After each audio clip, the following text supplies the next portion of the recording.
Boa tarde a todos, a todas. Estamos em mais uma oitiva da Comissão Municipal da Verdade. E hoje nós vamos ouvir o que nós chamamos de as vítimas casuais. Há pessoas em que pesem a sua defesa da democracia, o seu compromisso com o fim do estado de exceção, não tiveram uma participação direta, mas, ainda assim, foram penalizadas de alguma forma. Então, eu queria chamar para a nossa oitiva de hoje a professora Rizomar Fazanaro, querida. Eu ainda falo poetisa, viu? Eu acho mais bonito poetisa do que poeta. Tá? Mas pode ser poeta também, professora, militante dos direitos humanos, da democracia, para compor aqui a mesa. E queria chamar a nossa depoente, Regina Célia Pereira da Silva Crepaldi, que vai nos relatar a sua vivência num período que todos queremos esquecer e que, para esquecê-lo, para não esquecê-lo, é que nós estamos aqui. Então, por favor, Regina.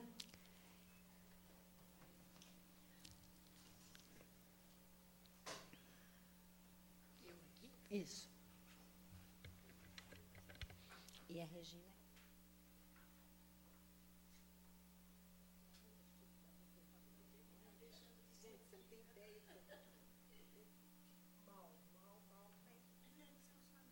Mas são 3, 4 pessoas, já é plateia. Eu queria pedir que a Rizomar, por favor, contextualizasse as razões pelas quais nós estamos aqui, a história das Reginas e de todas outras que certamente também foram penalizadas por isso. Então, Rizomar, com a palavra.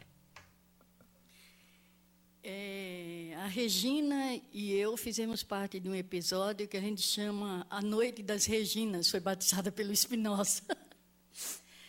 Nós lecionávamos no Colégio Estadual de Quitaúna e tínhamos um aluno que era ligado, era irmão do Roque Aparecido da Silva e do João Domingues, né? E a Regina tinha desenhado o Che Guevara, um trabalho muito bonito, e eu pedi a ela que me desse o trabalho e ela não quis dar.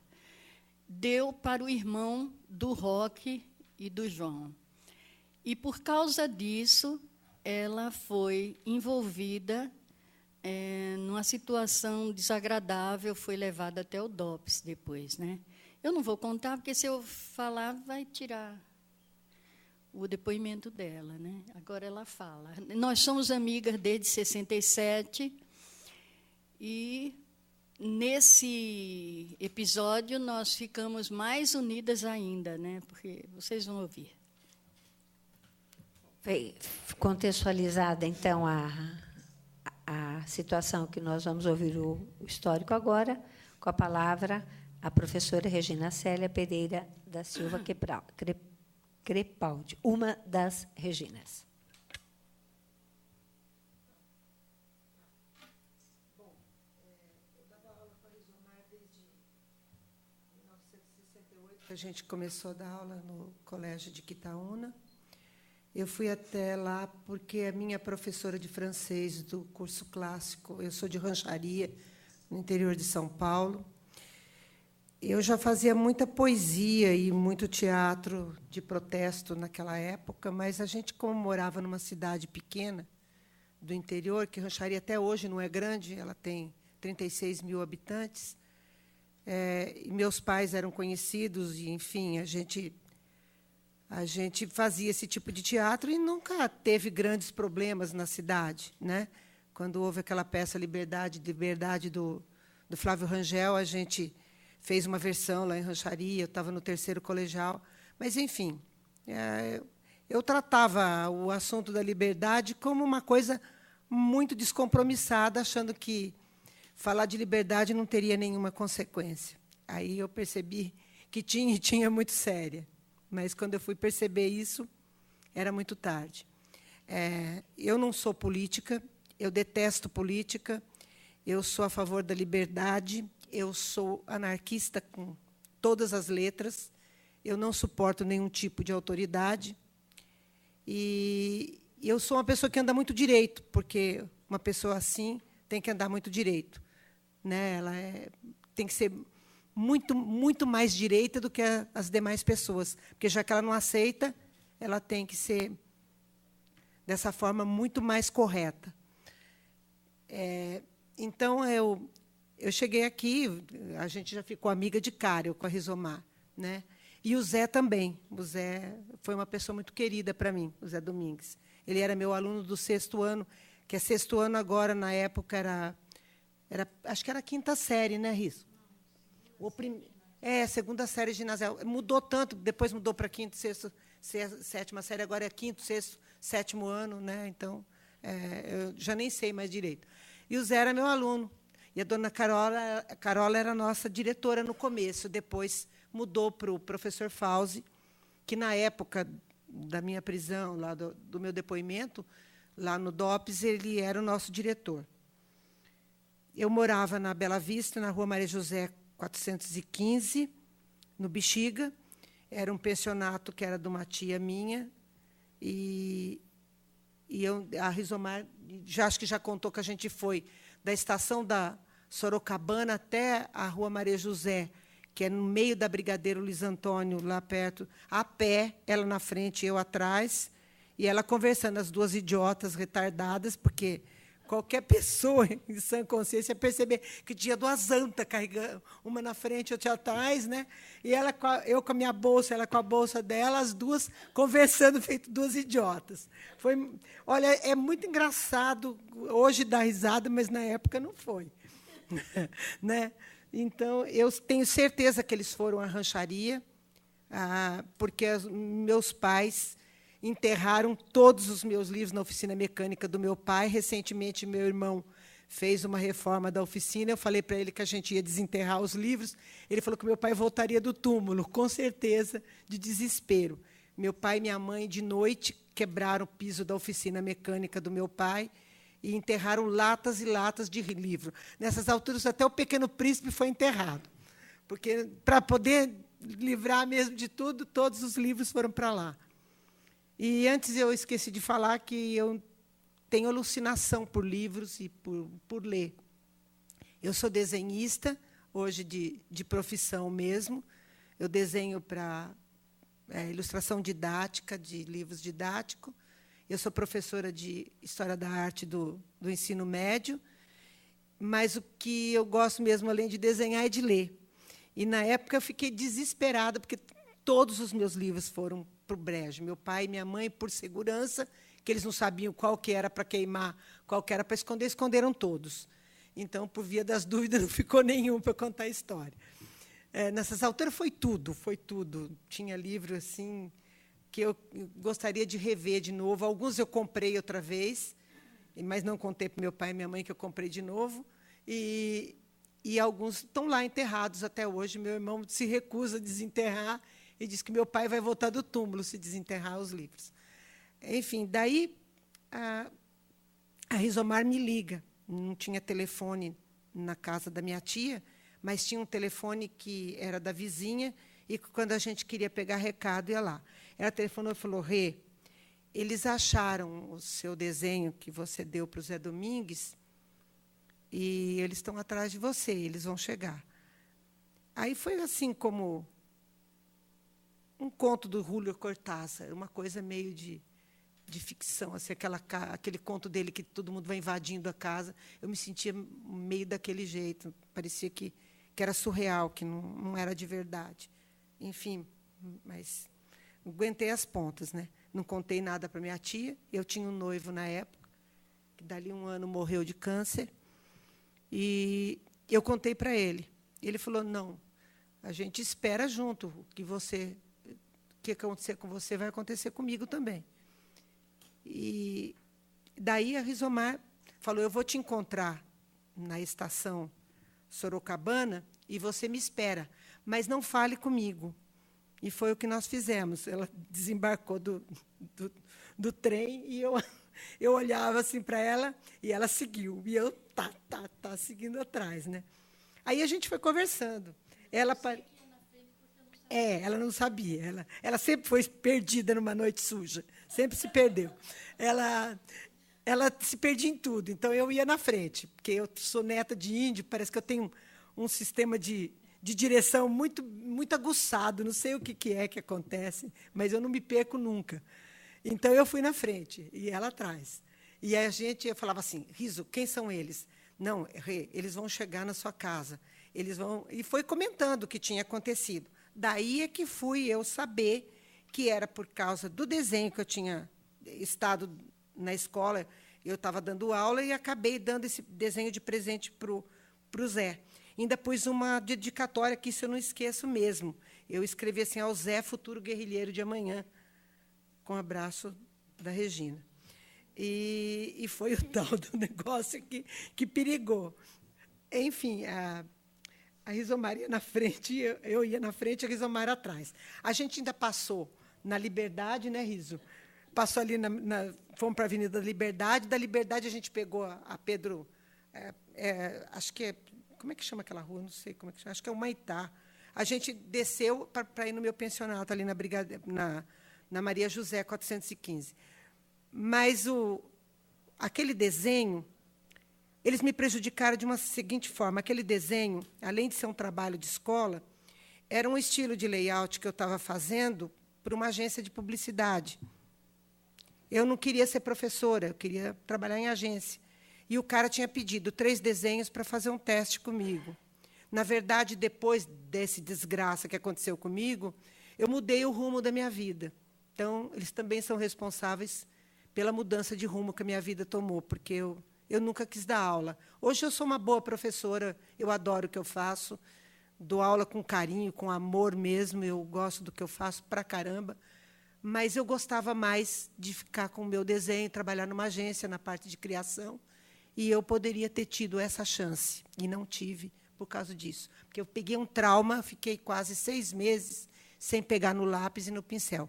Quase levo pau na faculdade, porque eu não conseguia fazer os trabalhos que envolviam desenho. Eu não conseguia desenhar mais.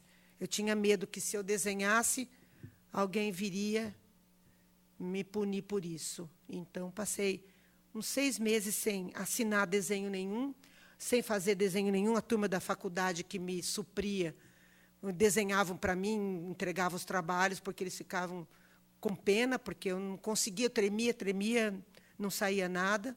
Hoje eu desenho sem problema mais, mas demorou muito. Não fiz terapia, não fiz nada, foi na raça que eu tive que superar esse problema.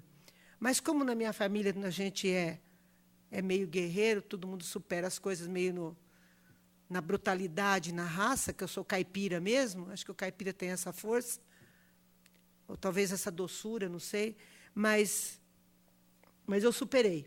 Eu superei e não gosto de falar nisso de jeito nenhum. Muito poucas pessoas sabem do que eu passei e eu não gosto. Eu fico mal, vocês estão me fazendo terrível mal. Eu vou hoje ficar péssima. Eu não falo sobre esse assunto, nem meus filhos sabem dessa história minha. Às vezes, vez ou outra, alguém menciona, eu mudo de assunto, enfim, eu não gosto de falar. Mas, quando eu cheguei em DOPS, a Rizomar acho que já contou todo o percurso dessa viagem que a gente fez, que a gente queimou tudo que era livro, tudo que era desenho. A gente tacava fogo, amassava, colocava no, né, Rizomar, amassado, que nem pó de café, dava descarga na privada e fomos destruindo tudo. Foi uma grande coisa que a Rizomar fez comigo, porque, quando essas pestes chegaram, eu já estava prevenida. Eles teriam me pegado assim de surpresa, aí teria sido muito pior. Mas ela me avisou, então ela me avisou com uns 15 dias de antecedência. Por outro lado, cada dia que eu descia do ônibus, nesses 15 dias, eu não conseguia quase andar. Meu coração batia tão forte, porque todo o agrupamento de homens que eu via, eu achava que eram eles que estavam ali e que já vinham. Até que um dia eu cheguei e a minha tia falou: olha, teve uns moços que vendem livros e eles estiveram aqui, diz que vão voltar de noite. Aí eu sentei e falei: a senhora precisa saber por que eles vieram. Não são vendedores de livros. E vendedor de livro não vai voltar de noite, quando eu estiver em casa. Ela falou, então, quem são? Aí eu contei. Aí ela falou assim, pelo amor de Deus, povo nosso do interior, o que é isso que você fez? Foi aquela comoção geral. Eu falei, mas eu vou ter que ir, não tem jeito, eu vou ter que ir. O ser humano é muito estranho, muito... Eu sou uma pessoa que não sou um as de coragem, eu não sou uma pessoa comum, mas, na época, acho que o pavor era tamanho que eu fiquei muito calma, muito, como eu estou falando com vocês agora, falando baixo, eu não gritei, que eu sou filha de italiano, a gente grita por tudo, eu não gritei, eu aceitei como se fosse uma fatalidade, que não tinha remédio, remediado tá, eu vou, né? Aí um monte de gente, mesmo a riso, já tinha falado para mim, coloca mods dentro da sua bolsa, vai com agasalho, coloca calcinha, coloca sutiã, meia, que você não sabe quando você vai... Livro não podia. Se eu pudesse, eu levava assim, a Bíblia para estrangular a cabeça daqueles idiotas. Aí eu peguei e fiz tudo isso, coloquei o mods dentro da bolsa, calmamente, mas esqueci de tirar a receita que a minha mãe era epilética e fazia um remédio controlado, que era feito na Via do Douro, que ela só confiava na Via do Douro, e a receita vinha lá do interior, era feniletilmalonilureia, que é o Gardenal, e o outro é feniledantoína, que era Idantal, que minha mãe tomava essas duas medicações. E tinha fotos da pescaria nossa, que a gente sempre pescou, meu pai, minha mãe, minha, né, assim, tinha fotos dentro da bolsa, eu não tirei. Eu sei que eles mexeram na minha bolsa porque eles perguntaram quem era Aparecida Marchiani e que receita que era aquela. Acho que pensaram que era algum tóxico, alguma coisa que eu estava levando dentro da bolsa, receita para comprar alguma anfetamina, alguma coisa. Eu falei para eles não perderem a receita, que era da minha mãe, e que eu tinha que fazer o remédio, que ela não podia ficar sem. Aí parece que eles aceitaram, porque a receita estava na minha bolsa quando eu revistei depois, estava tudo lá dentro, as fotografias, enfim. Eu entrei, eles vieram, eram umas 8h30, vieram com metralhadora, eram uns 3 homens. E eu já estava pronta, já estava preparada. Eu nunca bebi na minha vida, nunca. Rizomar sabe, eu sou abstêmia, eu nunca fumei, eu nunca bebi. Aquele dia me deu uma coisa, eu peguei, não sei onde arrumei pinga, você sabe que eu não sei? Eu acho que o Toninho que arrumou para mim, o meu noivo. Eu falei, me dá um copo desse negócio aí que eu vou tomar. Eu tomei aquilo que eu sei lá, eu não sei nem o que é, como que eu consegui tomar. Eu nunca bebi depois daquilo, nunca bebi, antes daquilo eu nunca bebi. E deve ter sido isso que ajudou eu ficar mais calma ainda, sei lá o que foi. Aí eu fui para lá e cheguei, eu não sabia para onde a gente estava indo, porque, quando saiu da casa da minha tia, Ana Maria José, eles vedaram meu olho e vedaram o do Toninho, vedaram os olhos nossos. Um perguntou assim, precisa mesmo vedar o olho, um que estava na frente? O outro falou, mas é o comum de fazer. Aí eles vedaram meu olho e foram. E eu tenho um problema muito sério de enjoo em carro, mas sabe que eu não tive naquela hora, ainda com o olho tudo preto, eu não sei o que é. Eu acho que a gente é guiada por alguma, sei lá, força estranha. Não sei o que foi. Sei que eu cheguei lá, eu me lembro de alguém segurar na minha mão e falar assim, você tem um cigarro aí? Porque meu noivo, eles não deixaram entrar junto. Eles deixaram numa sala de espera lá fora. E eles entraram comigo. E, quando eu passei, uma pessoa pegou no meu braço e falou assim, você tem um cigarro aí? Mas pegou forte mesmo, assim, que nem quem está precisando de ajuda. Eu falei, infelizmente, eu não fumo, eu não tenho cigarro. Aí, e os caras me puxaram, não, vem com a gente. E me sentaram numa sala. E eu me lembro que eu fiquei com muita sede. Vai ver que foi por causa dessa pinga. Quem bebe tem sede? Tem, né? Não sei. Deve ter sido isso, sei lá. Não sei o que foi. Aí ele pegou, eu falei assim, eu preciso de um pouco d'água. Aí eu, como assisti muito filme de Bang Bang, né? Quando era pequena, eu achava que a água vinha, mas você é a morte, você dá o copo d'água a troco de você dar o depoimento. Falei, nossa, vai trazer água envenenada, vai ser água podre, vai ser água com uma bactéria. Eu imaginei tudo assim, né? Mas era água mesmo. Aí eu bebi, aí o outro falou assim, vai tirar a venda da menina?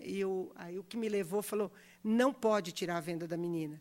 Aí eu tinha 19 anos, né? Era uma menina mesmo.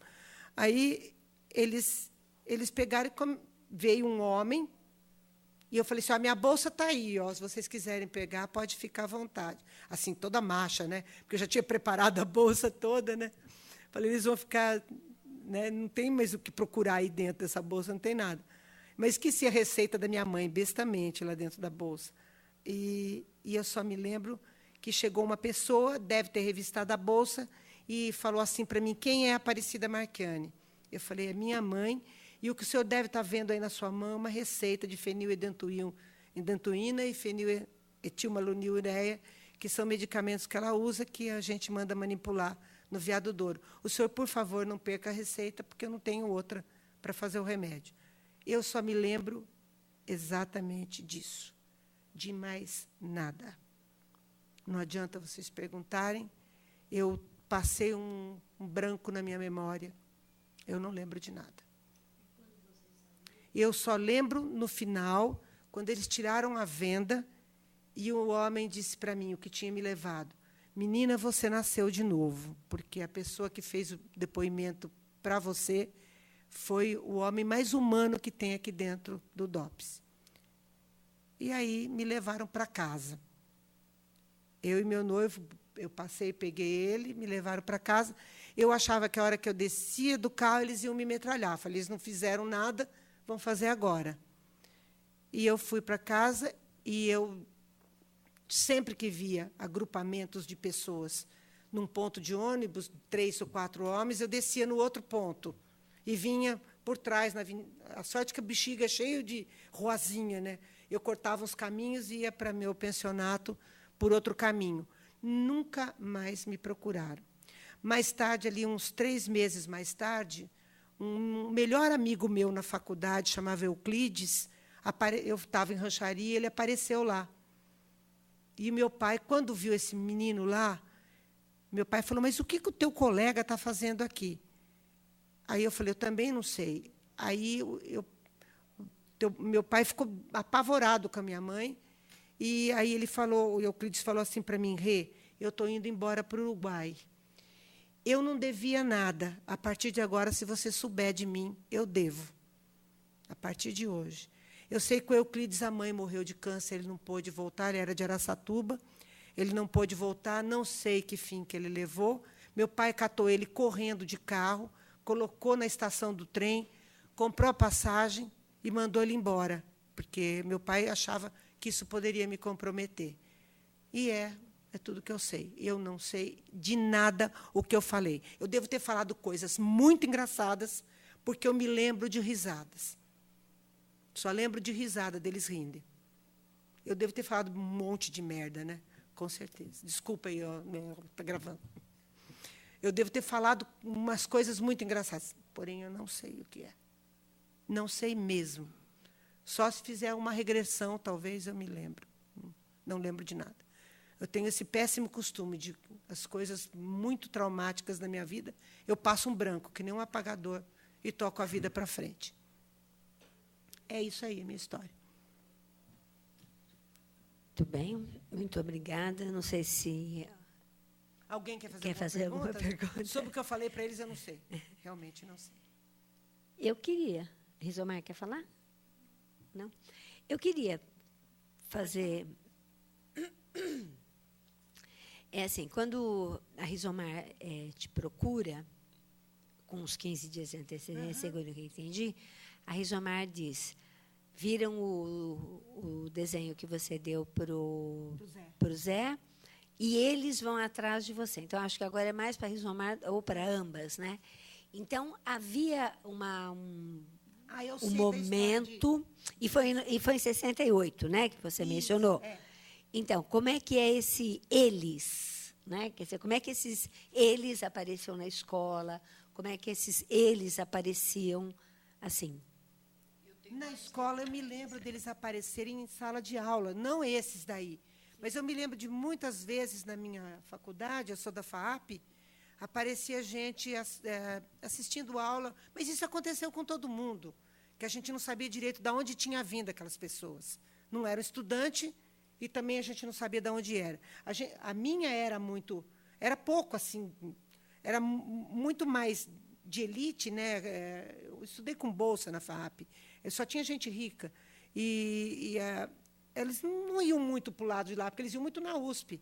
A gente era meio elite ali, numa faculdade de artista e tal. Eles não estavam muito interessados, acho que ali. Mas, de vez em quando, aparecia. Agora, eles também foram na minha faculdade, que o meu diretor... Eu esqueci de mencionar isso. O diretor me chamou uma vez e perguntou se eu tinha estado em algum lugar, muito por alto. E eu me fiz de besta, falei, não estou sabendo de nada, e não comentei com ele. Eu não sei se foram eles que fizeram alguma pergunta. Nessas alturas, eu desconfiava de todo mundo. Agora, que eles foram à rancharia, foram. Foram no meu colégio, sim, porque meu irmão era secretário da escola, e meu irmão sabe disso, e ele me falou que tinham ido interrogar que tipo de estudante eu fui em rancharia. Eles foram. Não sei se antes, eu não me lembro agora a data, se foi depois de eu dar o depoimento no DOPS ou se foi antes, quando eles estavam procurando por mim. Eles foram à rancharia, sim. Foram alguém, mandaram alguém, não sei também quem foi. Riso, fala. Eu tenho algumas coisas que eu ouvi da outra Regina, aquela que está muito doente atualmente e não pode dar o depoimento dela.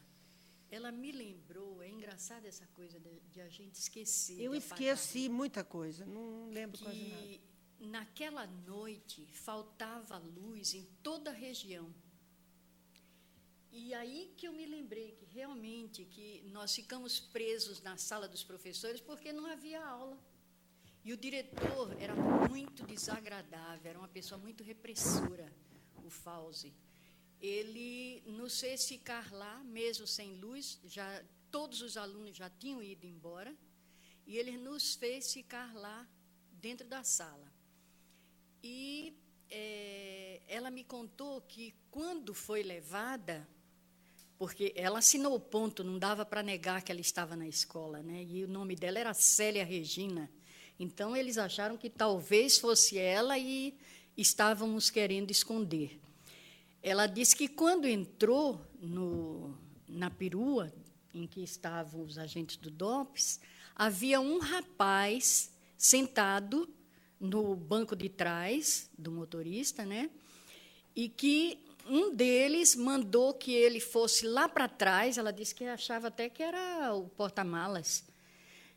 E disse, sai daí para a moça sentar. E o rapaz foi para lá. Aí ele disse, esse aí é um professor de história que nós trouxemos lá de Carapicuíba. Quer dizer, naquela noite, eles estavam procurando pessoas mesmo em Osasco. Aí ela disse, que também eu não sabia qual a razão, eu pensei que talvez tivessem até contatar outra Regina, mas ela me disse que, como estava faltando luz na região toda, eles pararam na primeira escola, ali no Jardim das Flores, e a escola estava sem luz. Foram a uma outra escola e também estava sem luz. Eles falaram, não dá para a gente ver isso hoje, porque não tem luz, não dá para achar. Então, faltava só esse... Uma coisa que eles me prejudicaram também muito foi que esse prontuário do primeiro ano que eu dei aula em Quitaúna, o Fauzi ou sumiu com ele, ou eu não sei o que aconteceu, porque eu quando eu fui contar o tempo de serviço para a minha aposentadoria de professora, ele não conseguiu me encontrar. Eu não dei aula nesse ano, ficou morto. Nesse ano que eu fui presa, eu perdi esse ano na minha aposentadoria. Não fizeram mais porque não deu, né? Porque, senão, eles conseguiriam fazer pior ainda. Ainda sobre esse tema, o Rizomar e Regina, quer dizer, eles, segundo o que a gente pode entender, eles, naquela noite, tinham a tarefa de pegar professores. Haja vista que foram a 2 outras escolas e fizeram professor de História de Carapicuíba, a Regina Célia e a própria Regina, a Célia Regina e a Regina Célia, né? Mas essas outras pessoas não tinham o desenho, porque, no meu caso, foi por causa do desenho. Por que será que coincidiu as 2 coisas? Não sei, talvez. Não, a Noite dos Professores sou eu que estou imaginando, porque, veja, foram a 3 escolas. E já antes estiveram em Carapicuíba, ou em uma escola ou não sabemos, mas trouxeram um professor. Então, a questão da educação.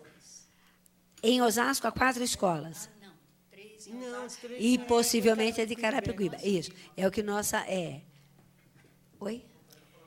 Falar perto. 4 escolas, no mínimo, porque uma de Carapicuíba, a escola em que a Regina dava aula e que a Célia Regina foi levada. E ela disse que foram mais 2 escolas e não puderam encontrar nenhuma Regina e desistiram.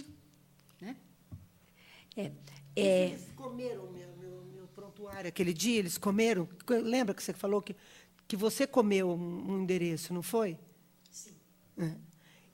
Sim, eles queriam saber o endereço dela e o telefone, eu disse que não sabia. E onde será que foi parar meu prontuário? Eles não entraram em contato comigo. O Fauzi veio e disse, eles disseram que você é contato dela e que queriam que você desse o telefone e o endereço. Eu disse que você não veio, porque você teve a sorte, dona Rizomar, de, mais uma vez, deixar de assinar o ponto, né? Ele até brincou comigo. Eu não tinha assinado o ponto, eu sei que ele destruiu, e foi por isso que eu saí livre. Mas, assim, de alguma forma, a Regina falou que eles visitaram a faculdade delas, e nas escolas estaduais, ou, à época eram mais estaduais mesmo, né? Nas escolas de educação pública aqui em Osasco e possivelmente Carapicuíba, a presença deles já era identificada? Vocês conseguiam identificar a presença deles? Porque, veja, quando você diz eles vão atrás de você, essa eles vem pela frequência deles nas escolas ou porque toda a situação já levava vocês, né, até a expectativa de que alguém poderia aparecer para uma detenção? Eu falei eles, me referindo que, se ela havia dado um desenho, o DOPS tinha entrado na casa dos meninos e tinha levado o desenho. As pessoas tinham sofrido por causa daquele desenho. Só podia ser a repressão. Eles se referiam, eu me referia à repressão, aos repressores. Agora, eles achavam que se disfarçavam para a gente. Mas é claro que nós reconhecíamos imediatamente os dedos duros que apareciam na USP. Era postura, eu não sei o que era de diferente. E eu nem sabia que como eram eles, porque, como eu contei, a luz tinha faltado e nós estávamos presos dentro da sala dos professores. O diretor fez até essa bondade, né, de não me entregar.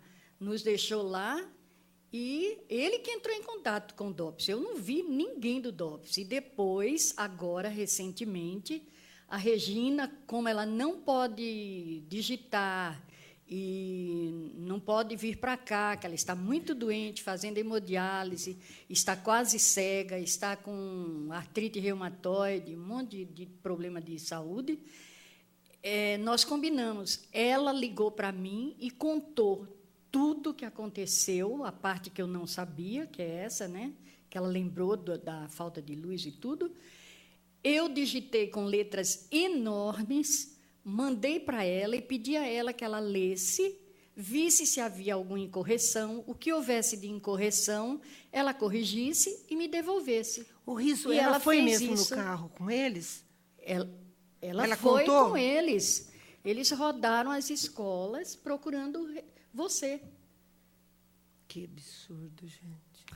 Parece um jogo de dominó, né? Vai caindo, vai caindo, vai caindo. Quando a gente vê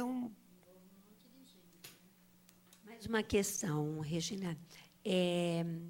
Você não se lembra do que aconteceu, mas quanto tempo você ficou lá? Então, isso que foi surpreendente, Eu me lembro a hora que eu saía, em torno de umas 8h, 8h30, da casa da minha tia. E como eu fiquei... É QG do 2º Exército? O que é aquele do Ibirapuera? É lá que eu fiquei. É lá que eu fiquei. Porque eu sei que, na hora que eles trouxeram a gente de volta, eu não estava com a venda. Então, eu conheço bem o bairro, conheço tudo. Eu vi que eu estava no Ibirapuera, né? Que eu não tinha visto onde eu estava. Depois, na volta, era do Ibirapuera.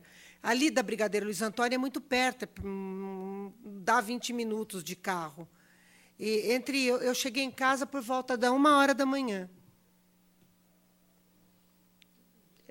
Meia-noite, meia, 1h da manhã, que foi que eles me trouxeram.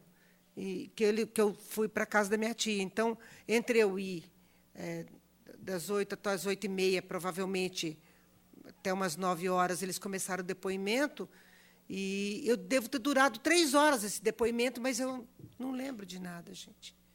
Não lembro de nada. Eu sei que não me estupraram porque eu estava inteira, do jeito que eu tinha ido. Nada. Ele ficou numa sala incomunicável. Deixaram ele sentado numa sala, porque eu perguntei depois para ele, o que eles falaram para você? Nada, pediram, por favor, para eu sentar, eu pedi água, eles me trouxeram água, e eu fiquei sentado ali. Diz que, sem ter o que fazer, ele ficou ali, roendo unha, né? Porque deve ter durado uns 2h30, 3 horas o depoimento. Eu não sei nem o que eu falei, não sei, infelizmente, não sei mesmo. Uma palavra, sequer, eu não me lembro. Mais uma minha aqui. Eu só me lembro que eu falei sem parar, desculpa, porque a Riso tinha me falado. Falou, Rê, não fica quieta, você fale sem parar, porque quem esconde está sempre quieta. Então, acho que eu falei por quanta junta tive. Para saber o que eu falei. Hoje eu diria exatamente o contrário. Não abra a boca. Pois é, eu sei que me mandou abrir a boca. Bem na toadinha que a gente ia pela rua, você falava assim, Rê, se eles te pegarem, você fale sem parar. Aí eu, tá bom, Riso, eu falo. E eu lembrava disso. Ela falou, fala sem parar. E eu acho que eu falei que nem uma matraca velha, porque eu lembro deles rirem. Eu falei, devo ter falado um monte de besteira, bem tonta mesmo, para eles estarem dando risada. Acho que eles falaram assim, esse Tomé, esse Mané, veio aqui sem saber nem o que está acontecendo. Né? Deve ter sido por aí, sei lá. Enfim, só sei que eles ferraram com a minha vida. Eu podia hoje ser uma publicitária, ganhar muito dinheiro e estou dando aula. É isso que eles fizeram comigo. Quando você terminou o depoimento, alguém disse para você que você tinha nascido de novo, porque o capitão, sei lá quem era, ele falou capitão, ele disse que era o cara mais humano que tinha lá dentro do DOPS. Que tinha me interrogado, que era o único bonzinho que eu acho que eu peguei. Tirei na sorte grande uma vez na vida, para saber, né? Muito bem. Alguém quer fazer algum comentário, fazer uma pergunta? Então, acho que é melhor aí, assim a gente registra. Não foi, Roberto. não. Não foi 68, foi 1970. Isso eu tenho absoluta certeza. Não foi. Bom, foi então... 70, Risomar. Foi em 70. Foi em 70, Riso. Eu já estava dando aula no Luísa Lopes. 69. 69, desculpa, eu também estou de bobeira. Não, então, agora faz sentido, porque o seguinte... 69. O Roque foi preso em 69. Foi em setembro de 69. O irmão dele, o João Domingues, foi em julho de 69. Isso. E, bom, e já tinham razão para vigiar, Foi quando então. entraram na sua casa? Foi quando entraram na minha casa, foi quando o João foi... É em 69 mesmo, foi em No 68. meu depoimento também eu errei. Não, pode ser 70, porque 69. em setembro de 69 passou a existir a Operação Bandeirantes, que era ali na Brigadeiro, perto. Então foi nessa que eu fui. E, pelo que você descreveu, o local deve ser da Operação Bandeirantes. Porque era no Ibirapuera, tenho certeza absoluta. Era ali na, como é que chama? Lá no QG do 2º Exército. Na Rua do Toia. Isso, lá mesmo. Depois da morte daquele jornalista que passou lá para a Rua do Toia, mas era lá dentro. Ó. A minha família, nós ficamos 5 lá Não, mas o Roque ficou no QG. O Você meu pai lembra do também que foi você preso falou? no QG. Vocês Agora, lembram do que vocês a falaram? Operação Bandeirantes é perto. Você não lembra também? Ai, que coisa estranha. Não existia, claro. Não, é que entre Eles quando interromperam você a vida foi da gente, presa, né? Eles Ira, acabaram com ela.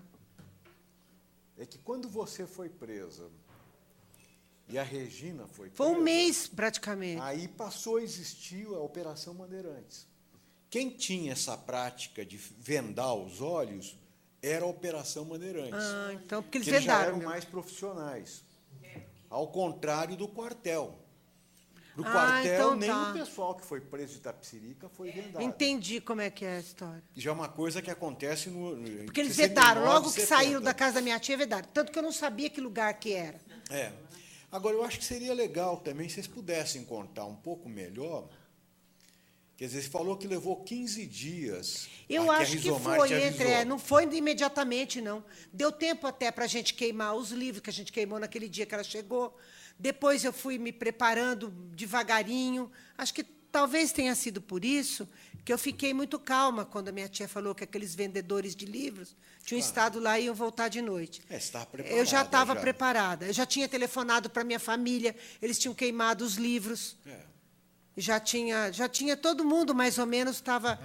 O meu pai chorando, minha mãe chorando, aquele rolo danado. O meu pai foi revolucionário de 32 e ele falava que os filhos dele nunca pisaram numa delegacia, que a filha era uma comunista, e chorava, desesperado, né, que eu sou a única filha mulher no meio de 3 irmãos, e meu pai chorando, e sou a caçula, a menininha da casa. Enfim, a minha família, quando fala nesse assunto, meus irmãos são capazes agora de velho de me bater, porque acho que foi um trauma para a família inteira na minha casa. Claro. É. Não, mas eu estava fazendo essas perguntas para poder identificar. Eu falei, você está certo. Porque o que é beira de setembro, eu tenho certeza que era. Então, porque a Rizomar contou o episódio que a outra Regina foi presa lá em Quitaúna, então havia uma diferença de 15 dias. E até eles chegarem à Até eles sua chegaram, casa. porque ninguém deu endereço para eles. Eles tiveram que chegar, não sei como. Como chegaram, será, Riso? Eu acho que pegaram no colégio. Mas você disse que o Fauzi sumiu. O meu prontuário, ele sumiu. Não. Eu não acho tenho que mais prontuário. o Fauzi deve ter dado o seu É. endereço. Né? Senão eles não iam adivinhar como. Porque o prontuário que tem endereço da gente e tudo, que é o prontuário de professor, o meu desapareceu. Não sei se o DOPS pegou, pode ter sido também. Ou o Fauzi deu fim nesse prontuário. Eu sei que eu perdi um ano de magistério. Era pela escola, não havia outra, né? Não havia outra, porque a Rizomar não tinha dado acesso.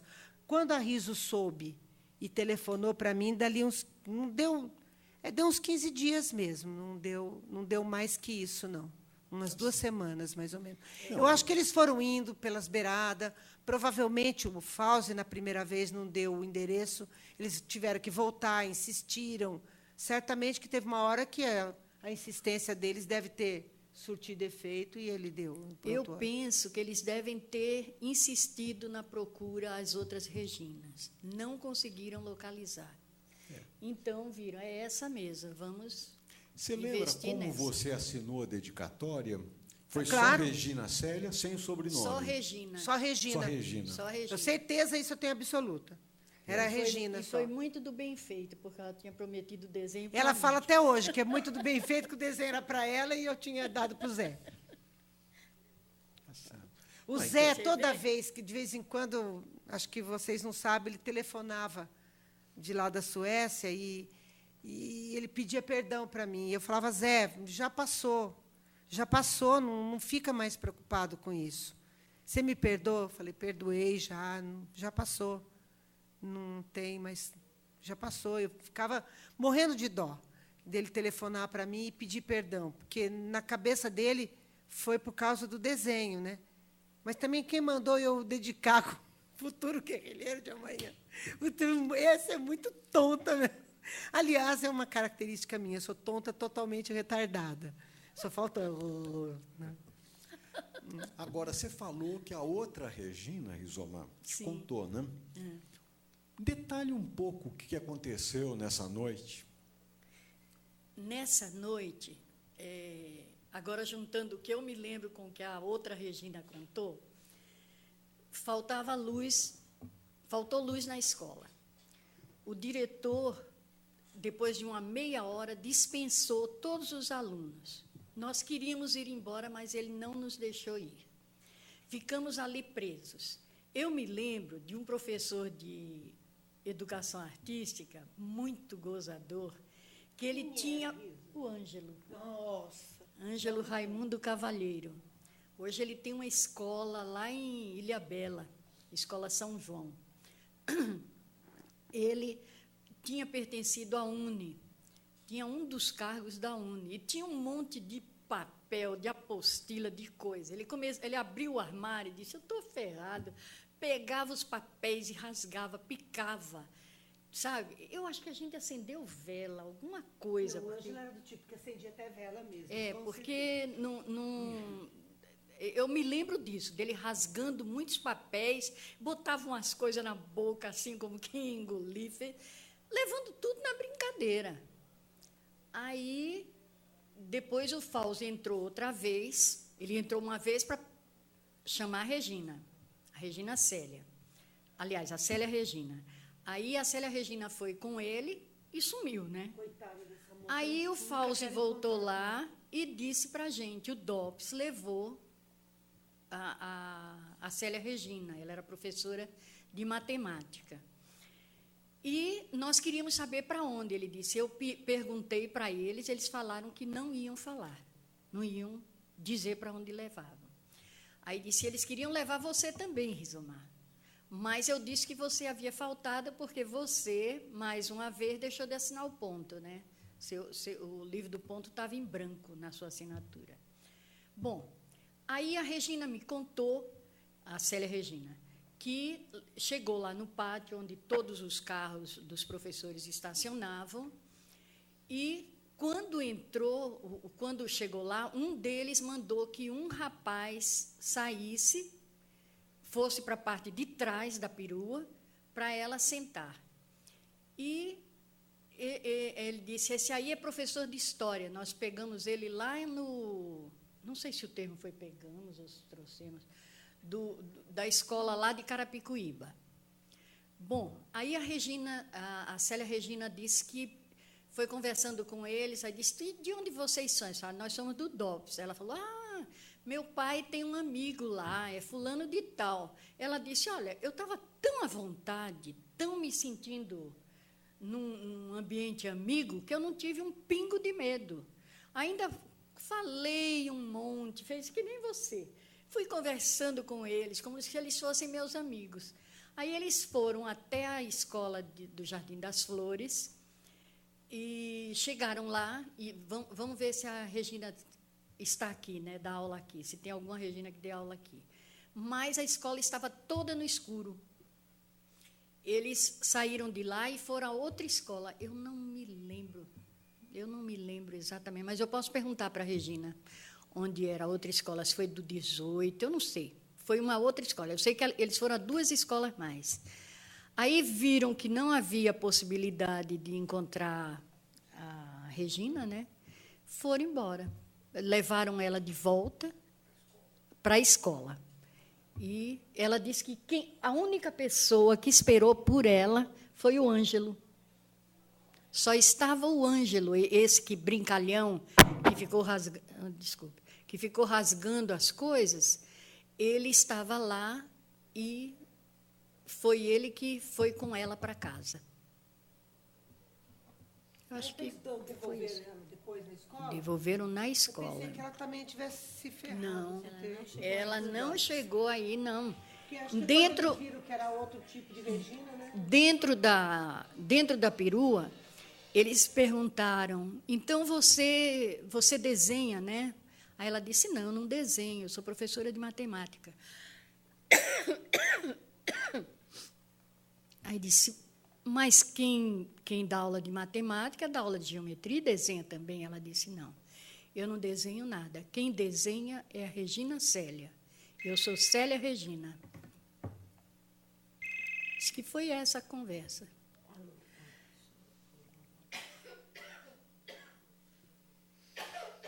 Eu achava que eles tinham prendido mais Regina, que não era só um mais um. Que eram duas. Então, acharam a Regina artista. Talvez fosse até bom pesquisar, ver se nessa escola lá... É, porque para eles chegarem em mim, acho que eles devem ter pegado mais algumas Reginas por aí afora, né? Porque se eles demoraram uns 15 dias, eles não ficaram à toa, deve ter prendido um monte de Regina nesse meio de tempo. Legal que tem gente que em manifestação aí está pedindo para voltar à ditadura, né? Eles não passaram por isso, certamente. Alguém mais quer fazer uma pergunta?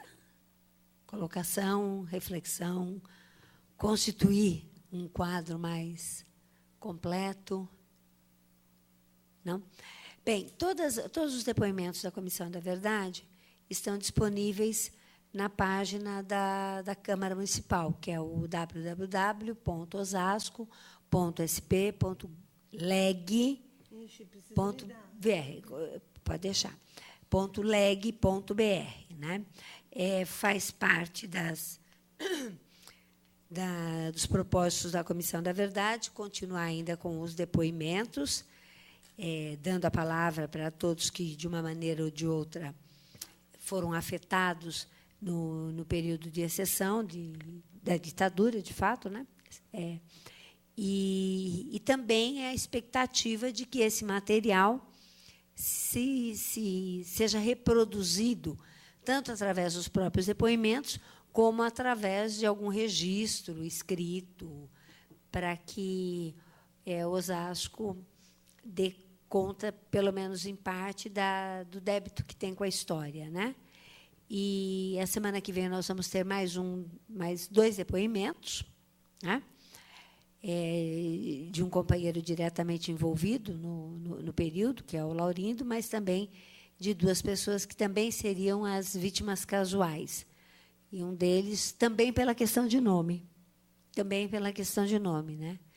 Ainda bem que ninguém era Maria, né? Senão estava ferrado, né? Metade houvesse espaço para tudo isso, só Maria, né? Não, porque Maria é um nome muito comum, né? O seu Regina foram atrás de vários. A semana que vem teremos um que foi... Atrás das Maria? Não, foi atrás do Roque. Que Roque é mais difícil, era um né? Roque, mas acabou indo outro Roque. Eu é que brinquei a Maria, né? Se fosse apenas, então. Mas eu acho que a coisa mais importante disso é o que a Regina colocou, e outros também colocaram, que é quantas vidas foram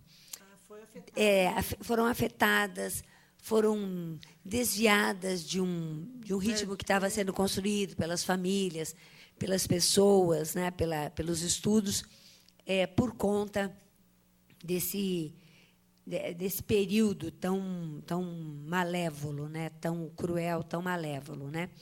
E daí também a importância desses registros. Quer dizer, nós julgamos que é necessário que não se encerrem os objetivos, né, e as tarefas da Comissão da Verdade, de Osasco, e mesmo a estadual e a nacional, que não se encerre apenas com os depoimentos, né?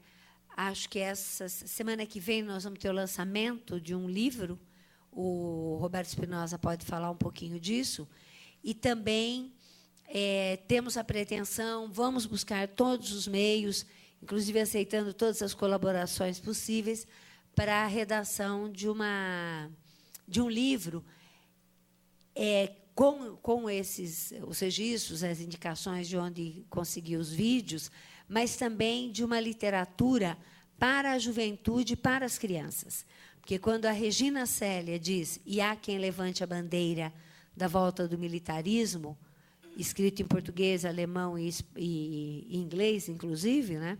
Eu acho que a nossa infância, a nossa adolescência e a nossa juventude tem que estar preparada para responder a isso. Então, nós temos essa intenção de A gente está chamando de um livrinho, uma história em quadrinhos, que os artistas plásticos podem nos ajudar na concepção e na construção dele, né? Mas, enfim, vamos continuar aí até o limite final. Para fazer outra dedicatória.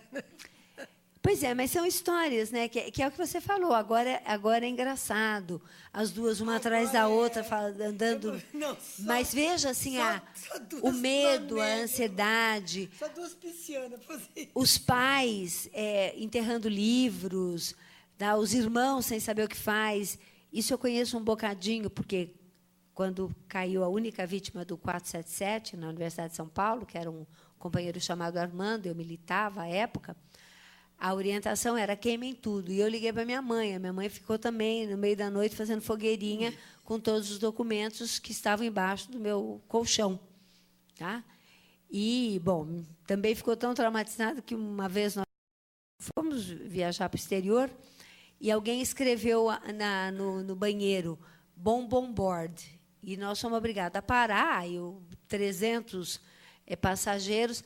A primeira pergunta que a mamãe me fez foi assim: você está com aquela agenda da CUT? E, olha, veja, da CUT, hein? Já era 80, hein? Já era depois. Mas a minha mãe... Falei, tua mãe, por quê? Eu falei, não, mãe, a CUT é uma central reconhecida e tal. Mas acho que os impactos foram muito grandes. Então, é importante minha família foi que a gente se lembre disso, né? Então, agora, se o Espinosa quiser falar do convite, por favor. Não era sobre o convite, não. O que eu queria só registrar a importância de depoimentos como esse da Regina para esclarecer o que é uma ditadura. Quer dizer, num regime de ditadura, não existem apenas os agentes da repressão e os inimigos políticos deles em combate. É um regime que se abate sobre todo o povo. É uma situação em que não tem lei, que não tem direitos. Era uma situação em que não havia o habeas corpus. Qualquer pessoa podia ser presa por qualquer razão, seja por ter feito um desenho, seja porque tinha o nome de Regina, seja porque era vizinho, ou simplesmente porque um policial passava pela rua e achava o cabelo estranho. Então, era uma situação de completa arbitrariedade. As pessoas que sofreram violências, que tiveram as suas vidas alteradas pelo regime, pelo Estado, não foram só aquelas que combatiam o Estado. Sobre toda a população isso se deu.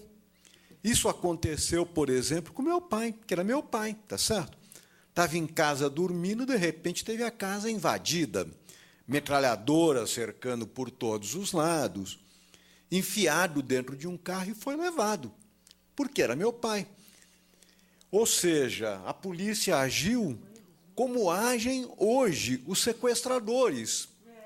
E eles faziam isso dentro da lei, autorizados. O Estado é sequestrador.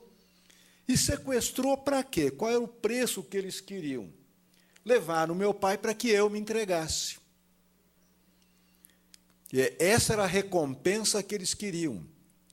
Podiam ter levado um vizinho, namorada, conhecido, quem passava pela frente do quartel, aquelas barricadas que havia, a mais de 20 km/h, corria o risco de ser morto, porque eles baleavam mesmo. Então, uma ditadura é isso. Não são duas partes que estão em luta, dois grupos na sociedade. É o Estado contra a sociedade, que dirige a sociedade de uma maneira arbitrária, prepotente, em que ninguém tem direitos para nada. Então, quando você faz um trabalho como esse, da Comissão da Verdade, é importantíssimo ver as vítimas que ficaram anos presos, que foram torturados, que foram registrados. Mas, além desses, tem milhares de pessoas, talvez milhões de pessoas, que tinham o seu dia a dia marcado pelo medo. As pessoas não olhavam as outras de frente. Ninguém dizia o que queria. Ninguém estudava onde escolhia. Ia para o lugar que era possível. Todo mundo podia estar sendo vigiado. De repente, você é preso e é morto sem saber por quê. Esse é o quadro de uma ditadura. É assim que as ditaduras funcionam. A primeira coisa que elas colocam entre parênteses e que deixa de existir é a lei. São os direitos individuais. É uma situação em que o Estado entra em guerra com a população, com motivo ou sem motivo. Qualquer cidadão é suspeito. Então, é importante esse tipo de depoimento, porque eles registram o que era o cotidiano, que é o cotidiano de um povo frustrado, amedrontado, que não podia ter sonhos, que não podia realizar suas ideias. É isso que esse depoimento é importante e que ajuda a comissão a reconstituir. Era isso que eu queria dizer. Obrigada, Roberto Espinosa, que é um colaborador da Comissão Municipal da Verdade de Osasco, e o Roque Aparecido da Silva quer fazer uso da palavra. Sim, mas complementando aí a questão que o Espinosa estava falando sobre o que é uma ditadura, né? Eu acho que é importante também a gente registrar que o Estado ditatorial, até hoje, não foi superado completamente. Enfim, pessoas que foram formadas intelectualmente, mentalmente, inclusive, naquelas circunstâncias, ainda hoje tem muitos com muito poder. A gente vê, inclusive, nas várias instâncias aí do poder, no judiciário, inclusive, não só em poder militar, não só no exército, não só na prática corriqueira, cotidiana da repressão policial contra os pobres, contra os negros, em geral, certo? Mas, quando se fala também que alguns pregam, inclusive, a volta da ditadura, nós temos publicações, como, por exemplo, a revista Veja, que justamente faz toda a pregação apoiando esses que pregam a volta da ditadura, e que contribui justamente para que essa mentalidade ditatorial, que ainda é fortemente presente na sociedade, o Estado autoritário brasileiro, enfim, a gente vê governo lutando contra o aparato todo do Estado, certo? A gente vê a revista Veja, por exemplo, inventando denúncias e pessoas presas há um tempão, sem nenhuma prova contra elas, simplesmente porque saiu uma reportagem na revista Veja fazendo toda uma série de denúncias contra essa pessoa. Isso é uma realidade que a gente vive ainda hoje.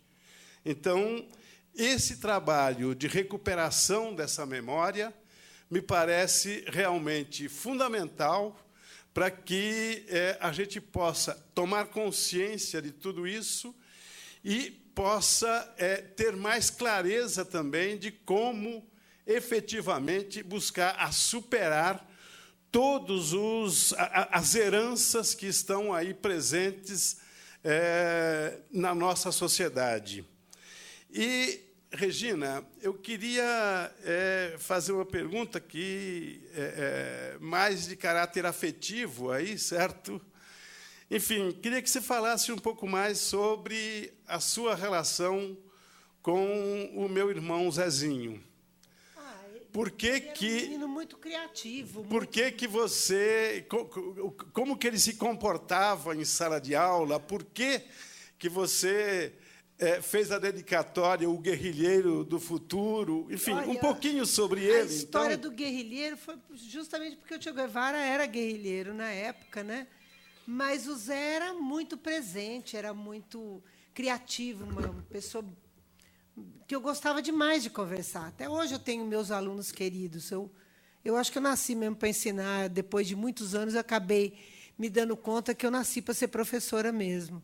Eu tenho alunos que são assim fantásticos. Eu tenho correspondente de vários tipos de jornais, jornalistas que são ex-alunos meus, que foram muito criativos, arquitetos, enfim, um monte de ex-aluno que até hoje ainda mantém um vínculo de amizade comigo e que são pessoas que eu ajudei, de alguma forma, a formar. E o Zé era uma delas.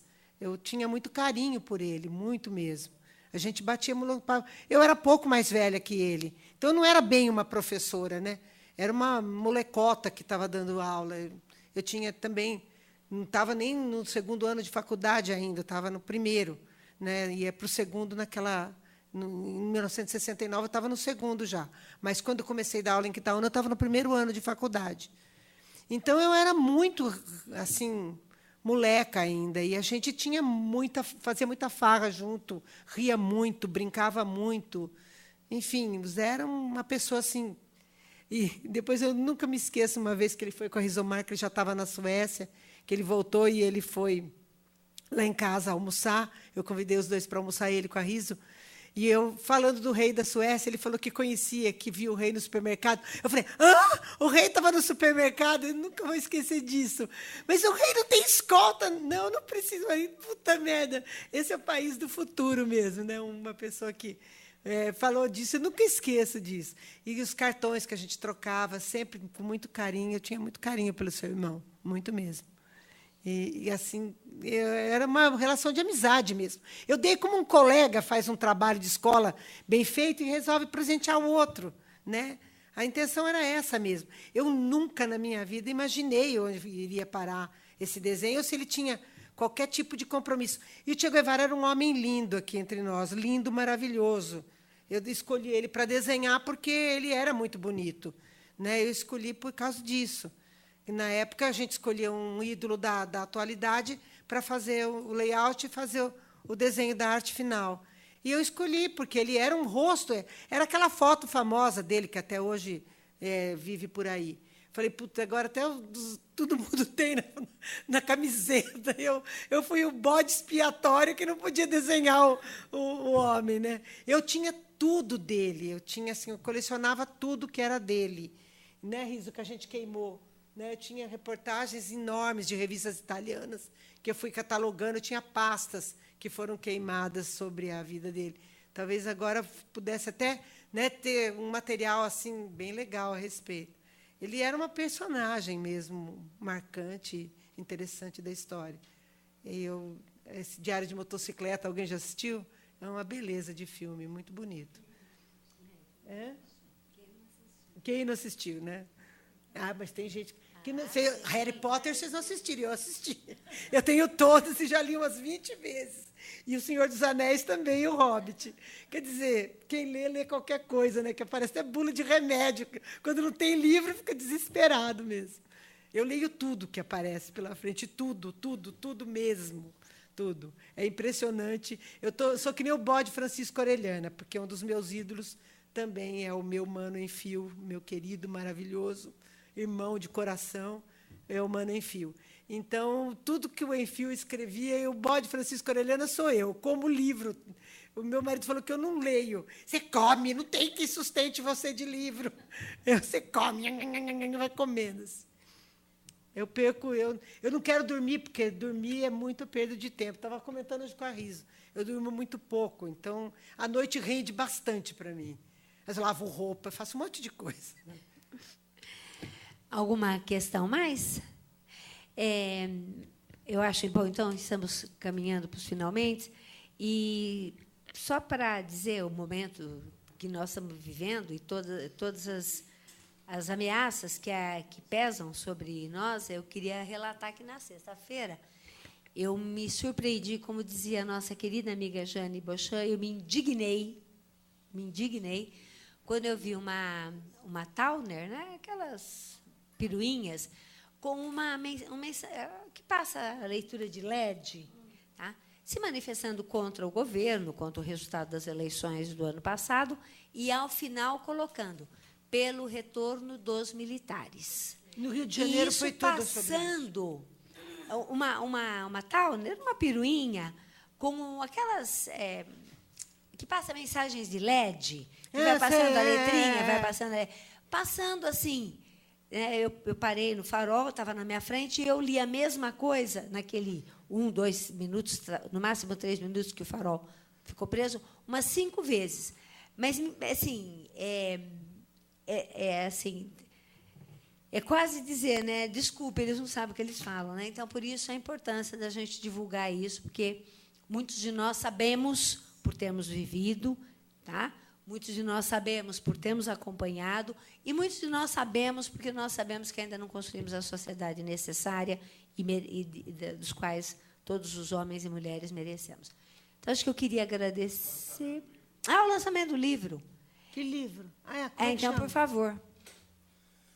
Sim, a Comissão Nacional da Verdade tinha a subcomissão de repressão aos trabalhadores, que fez todo um levantamento também e publicou um livro que vai ser lançado agora, dia 16, às 15 horas, no Sindicato dos Metalúrgicos, com o relato de toda a repressão que houve sobre os movimentos de trabalhadores. Sindicatos Metalúrgicos de Osasco, na Erasmo Braga. Bem, então, mais do que dado o recado, reforçando o compromisso, o convite e o compromisso, dia 16, que é sábado próximo, às 15 horas, no Sindicato dos Metalúrgicos de Osasco e Região, que é lá na Erasmo Braga, o lançamento do livro que foca... O título do livro qual é mesmo? Você se lembra? Eu também não me lembro. Não, também, né? Bem, mas, de qualquer forma, o conteúdo é um conteúdo necessário para essa nossa luta. Agradecer a presença de todos, reafirmar que este depoimento e os demais estão disponíveis no www.osasco.sp.leg, de legislativo.br. Tá? E é só entrar, acho que a partir de amanhã já estará disponível. E estamos, desde o início dos trabalhos da comissão, abertos a receber os depoimentos, a receber documentos, registros que possam ajudar a compor o quadro total daquele período, para que todos possamos dizer, né, ditadura nunca mais. Então, boa tarde a todos e tenhamos todos uma boa tarde.